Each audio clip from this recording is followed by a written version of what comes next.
Hello दोस्तों, आपका Shreya classes में दोबारा से स्वागत है। आज मैं उसी के आगे कंटिन्यू पर्यावरण अध्ययन के क्वेश्चंस करवाने जा रही हूँ, जो कि सीटेट, एमपीटेट, जितनी भी टीचिंग से रिलेटेड एग्जाम है वो सभी के लिए इंपॉर्टेंट है। चलिए आगे चलते हैं। इनमें से किस ग्रह का कोई उपग्रह नहीं है? इनमें से किस ग्रह का कोई उपग्रह नहीं है? Option A Uranus, option B Shukra, option C Brihaspati, option D Neptune. तो इसमें से किस ग्रह का कोई उपग्रह नहीं है? शुक्र का कोई भी उपग्रह नहीं है। ये जो शुक्र होता है इसका कोई उपग्रह नहीं है। चलिए इसको समझाते हैं कि क्यों नहीं है। शुक्र यह सूर्य का निकटवर्ती दूसरा ग्रह है। यह सूर्य की परिक्रमा 255 दिनों में पूरी करता है। यह ग्रहों की सामान्य दिशा के विपरीत सूर्य की पूर्व से पश्चिम दिशा में परिक्रमा करता है। बुध के समान इसका भी कोई उपग्रह नहीं है। यह ग्रह पृथ्वी के सबसे नज़दीक है, जो सूर्य एवं चंद्रमा के बाद सबसे चमकीला दिखाई देता है। इसे सांझ का तारा कहते हैं एवं भोर का तारा भी कहा जाता है, क्योंकि यह शाम को पश्चिम में और सुबह पूरब में दिखाई देता है। आकार एवं द्रव्यमान में पृथ्वी से थोड़ा ही कम होने के कारण इसे पृथ्वी की जुड़वा बहन भी कहते हैं। शुक्र को जो शुक्र ग्रह है इसको हम किस नाम से और जानते हैं? इसको हम सांझ का तारा, भोर का तारा भी कहते हैं। चलिए नेक्स्ट क्वेश्चन 22। पृथ्वी सूर्य से डैश डैश डैश ग्रह है। ऑप्शन ए पहला, ऑप्शन बी तीसरा, ऑप्शन सी पांचवा, ऑप्शन डी सातवां। पृथ्वी सूर्य से तीसरे नंबर का ग्रह है। सौरमंडल में पृथ्वी सूर्य से दूरी के क्रम में तीसरे स्थान पर है। सूर्य से दूरी के अनुसार ग्रहों का आरोही क्रम निम्नवत है: बुध, शुक्र, पृथ्वी, मंगल, बृहस्पति, शनि, अरुण, वरुण। पृथ्वी ज्ञात ब्रह्मांड में एकमात्र ऐसा ग्रह है जहां जीवन की उपस्थिति है। यह सौरमंडल में सबसे घना और 4 स्थलीय ग्रहों में सबसे बड़ा है। पृथ्वी एक ऐसा मात्र ग्रह है जहाँ पर जीवन संभव है, अन्यथा और भी जितने जो ग्रह हैं उसमें जीवन संभव नहीं है। Question number 23। पृथ्वी अपनी धुरी के चारों तरफ किस दिशा में घूमती है? पृथ्वी अपनी धुरी के चारों तरफ किस दिशा में घूमती है? ऑप्शन ए पूर्व से पश्चिम, ऑप्शन बी पश्चिम से पूर्व, ऑप्शन सी उत्तर से दक्षिण, ऑप्शन डी दक्षिण से पूर्व। तो इसका आंसर है दोस्तों, पृथ्वी अपनी धुरी के पश्चिम से पूर्व दिशा की तरफ चारों दिशाओं में घूमती है। पृथ्वी अपनी धुरी पर सदैव पश्चिम से पूर्व की ओर घूमती रहती है। पृथ्वी की इस गति को घूर्णन अथवा आवर्तन गति कहा जाता है। पृथ्वी अपने कक्ष पर एक चक्कर पूरा करने में 23 घंटे 56 मिनट और 4 सेकंड, लगभग 24 घंटे का समय लेती है। 24 घंटे का समय लेती है, यानी एक दिन और एक रात। नेक्स्ट क्वेश्चन है, पृथ्वी को अन्य किस नाम से जाना जाता है? ऑप्शन ए ऑरेंज ग्रह, ऑप्शन बी हरा ग्रह, ऑप्शन सी नीला ग्रह, ऑप्शन डी पीला ग्रह। तो पृथ्वी को हम नीला ग्रह के नाम से भी जानते हैं। ऑप्शन नंबर सी सही है। अंतरिक्ष से देखने पर पृथ्वी नीले रंग की दिखाई देती है, क्योंकि उसकी 2/3 सतह पानी से ढकी हुई है, इसीलिए इसे नीला ग्रह कहा जाता है। पृथ्वी को दोस्तों जब हम अंतरिक्ष से देखते हैं तब हमें वहाँ से नीले दिखाई देती है, क्योंकि इसके 2/3 सतह पर पानी ही पानी है, इसीलिए इसे नीला ग्रह भी कहा जाता है। सूर्य ग्रहण कब होता है? सूर्य ग्रहण कब होता है? ऑप्शन ए जब सूर्य चंद्रमा और पृथ्वी के बीच होता है, जब पृथ्वी चंद्रमा और सूर्य के बीच होती है, जब चंद्रमा सूर्य और पृथ्वी के बीच में होता है, या फिर ऑप्शन नंबर डी जब चंद्रमा सूर्य और पृथ्वी को जोड़ने वाली रेखा पर नहीं होता है। तो इसका ऑप्शन नंबर सी सही है। जब चंद्रमा सूर्य और पृथ्वी के बीच में होता है तब सूर्य ग्रहण होता है। तो इसलिए बहुत इंपॉर्टेंट क्वेश्चन है, इसको आप ध्यान से पढ़िएगा। जब चंद्रमा सूर्य और पृथ्वी के बीच में आ जाता है तो चंद्रमा के पीछे सूर्य का बिंब कुछ समय के लिए ढक जाता है। इसी घटना को सूर्य ग्रहण कहते हैं, या हमेशा अमावस्या को होता है। सूर्य ग्रहण दोस्तों हमेशा अमावस्या को होता है। सूर्य और पृथ्वी की मध्यमान दूरी सन्निकट है। Option A 9 crore 96 lakh kilometre, option B 4 crore 96 lakh kilometre, option C है 14 crore 96 lakh kilometre, option D है 19 करोड़ 96 लाख किलोमीटर। तो इसका आंसर है सी 14 करोड़ 96 लाख किलोमीटर। सूर्य पृथ्वी से लगभग 15 करोड़ किलोमीटर की दूरी पर है। पृथ्वी से चंद्रमा की दूरी 3,84,400 किलोमीटर है।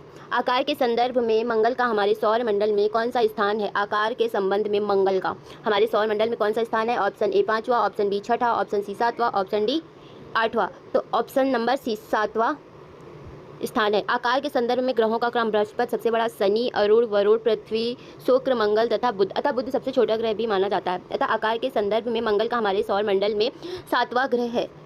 Question number 28। निम्नलिखित में से कौन सा एक आंतरिक ग्रह नहीं है? कौन सा एक आंतरिक ग्रह नहीं है? आंतरिक ग्रह वह होता है जो ग्रह सूर्य के नज़दीक होते हैं, उन्हें आंतरिक ग्रह कहते हैं, और जो ग्रह सूर्य से दूर होते हैं उन्हें बाह्य ग्रह कहते हैं। अतः वे ग्रह जो मंगल कक्षा से बाहर हैं, जैसे बृहस्पति, शनि, यूरेनस तथा नेपच्यून को बाह्य ग्रह कहते हैं। इनके चारों ओर वलय निकाय होते हैं, जबकि सौर परिवार के प्रथम 4 ग्रह बुध, शुक्र, पृथ्वी तथा मंगल अन्य ग्रहों की तुलना में सूर्य के अत्यंत निकट हैं। ये मैंने बताया ना, सूर्य के ये अत्यंत निकट होते हैं, इसीलिए इन्हें आंतरिक ग्रह कहते हैं। तो इसमें ऑप्शन नंबर बी सही है। बी ऑप्शन नंबर बी सही है, शनि एक आंतरिक ग्रह नहीं है। क्वेश्चन नंबर 29 है दोस्तों। आकार के संदर्भ में शनि का हमारे सौर मंडल में कौन सा स्थान है? आकार के संदर्भ में शनि का हमारे सौर मंडल में कौन सा स्थान है? ऑप्शन ए पहला, ऑप्शन बी दूसरा, ऑप्शन सी तीसरा, ऑप्शन डी चौथा। तो आकार के संदर्भ में शनि हमारे सौर मंडल का दूसरा सबसे बड़ा ग्रह है। सौर मंडल के सबसे बड़े ग्रह में बृहस्पति का स्थान सबसे पहले आता है। शनि सूर्य से दूरी के क्रम में छठा ग्रह तथा औसत व्यास में पृथ्वी के 9 गुना से ज़्यादा बड़ा है। टाइटन शनि का सबसे बड़ा और सौर मंडल का सबसे बड़ा उपग्रह है। टाइटन शनि का सबसे बड़ा और सौर मंडल का दूसरा सबसे बड़ा उपग्रह है। नेक्स्ट क्वेश्चन है 30। इनमें से सबसे ठंडा ग्रह कौन सा है? इनमें से सबसे ठंडा ग्रह कौन सा है? Option A Uranus, option B Shukra, option C Varun, option D Brihaspati. तो ऑप्शन नंबर सी वरुण सबसे ठंडा ग्रह है। वरुण नेपच्यून हमारे सौर मंडल में सूर्य से 8वां ग्रह है। व्यास के आधार पर सौर मंडल में चौथा एवं द्रव्यमान के आधार पर तीसरा सबसे बड़ा ग्रह है। हरे रंग का यह ग्रह पृथ्वी के द्रव्यमान का 17 गुना तथा सूर्य से पृथ्वी की दूरी का लगभग 30 गुना दूरी पर है। सूर्य से अधिक दूरी पर होने के कारण यह सबसे ठंडा ग्रह है। Question number 31। किस ग्रह को एक बौना ग्रह कहकर भी संबोधित करते हैं? बौना ग्रह मतलब सबसे छोटा ग्रह, जो अब लुप्त भी हो चुका है दोस्तों। Option A Pluto, option B Budh, option C Brihaspati, option D Shani. अभी तक प्लूटो भी एक ग्रह माना जाता था, परंतु अंतर्राष्ट्रीय खगोलीय संगठन ने अपनी बैठक 20 अगस्त 2006 में प्लूटो का ग्रह का दर्जा छीन कर बौने ग्रह की श्रेणी में डाल दिया। इसके अलावा सीरीज शिरान इरिश जेना 2003 यूबी 313 भी बौने ग्रह है। Question number 32। निम्नलिखित में से कौन सी रेखा भारत के लगभग आधे हिस्से में से होकर गुजरती है? ऑप्शन ए मकर रेखा, ऑप्शन बी कर्क रेखा, ऑप्शन सी भूमध्य रेखा, ऑप्शन डी प्रमुख भूमध्य। कौन सी रेखा है जो भारत के लगभग आधे हिस्से में से होकर गुजरती है? तो वो है कर्क रेखा। कर्क रेखा उत्तरी गोलार्ध में भूमध्य रेखा के समांतर 23.5 अंश पर खींची गई है। यह ग्लोब पर पश्चिम से पूर्व खींची गई काल्पनिक रेखा है। यह भारत के लगभग आधे हिस्से यानी बीच में से होकर गुजरती है। भारत में कर्क रेखा 8 राज्यों से होकर गुजरती है। गुजरात, राजस्थान, मध्य प्रदेश, छत्तीसगढ़, झारखंड, पश्चिम बंगाल, त्रिपुरा तथा मिजोरम से होकर गुजरती है। दोस्तों ये इंपॉर्टेंट है, इसके ये 8 राज्य याद कर लेना। कौन कौन से 8 राज्य हैं जहां से कर्क रेखा होकर गुजरती है? गुजरात है, राजस्थान है, मध्य प्रदेश यानी एमपी, छत्तीसगढ़, झारखंड, पश्चिम बंगाल, त्रिपुरा तथा मिजोरम। ये 8 राज्यों से होकर भारत में कर्क रेखा गुजरती है। Question number 33।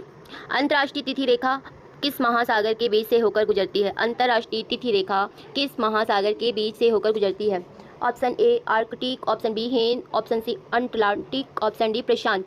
तो अंतर्राष्ट्रीय तिथि रेखा प्रशांत महासागर के बीच से होकर गुजरती है। अंतर्राष्ट्रीय तिथि रेखा प्रशांत महासागर के बीच से होकर 180 अंश देशांतर पर उत्तर से दक्षिण की ओर खींची गई एक काल्पनिक रेखा है। इसी रेखा पर तिथि का परिवर्तन होता है। इसी रेखा पर तिथि का परिवर्तन होता है। अगर दोस्तों आपको इस वीडियो का PDF चाहिए हो तो आप हमें कमेंट बॉक्स में कमेंट करके बता सकते हैं। Question number 34। भारत में सबसे छोटा दिन कब होता है? ऑप्शन ए 22 दिसंबर, ऑप्शन बी 21 मार्च, ऑप्शन सी 22 जून, ऑप्शन डी 23 सितंबर।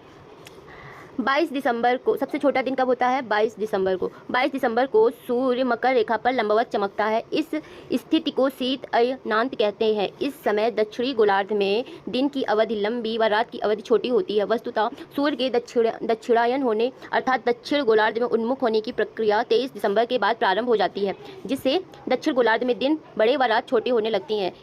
इस समय उत्तरी गोलार्ध में ठीक विपरीत स्थिति देखी जाती है। 22 दिसंबर के उपरांत 21 मार्च तथा सूर्य पुनः विषुवत रेखा की ओर उन्मुख होता है तथा दक्षिण गोलार्ध में धीरे धीरे ग्रीष्म ऋतु की समाप्ति हो जाती है। भारत में 22 दिसंबर को सबसे छोटा दिन होता है। भारत में सबसे छोटा दिन कब होता है? 22 दिसंबर को। Question number 35। उत्तरी गोलार्ध में सबसे छोटा दिन कब होता है? उत्तरी गोलार्ध में भी सबसे छोटा दिन 22 दिसंबर को होता है। उत्तरी गोलार्ध में 22 दिसंबर साल का सबसे छोटा दिन होता है। इस दिन सूर्य अपने अधिकतम दक्षिणी बिंदु अर्थात मकर व्रत पर पहुंचता है। उत्तरी गोलार्ध के देशों में दिन 10.5 घंटे और रात 13.5 घंटे का हो जाता है। दोस्तों आज के लिए इतना ही। अगर आपको हमारा वीडियो पसंद आया हो तो लाइक कमेंट शेयर जरूर कीजिएगा। अगर आप हमारे चैनल पर नए हैं तो सब्सक्राइब करना भी ना भूलें। ऐसे ही हम कंटिन्यू क्लासेस लाते रहेंगे। धन्यवाद।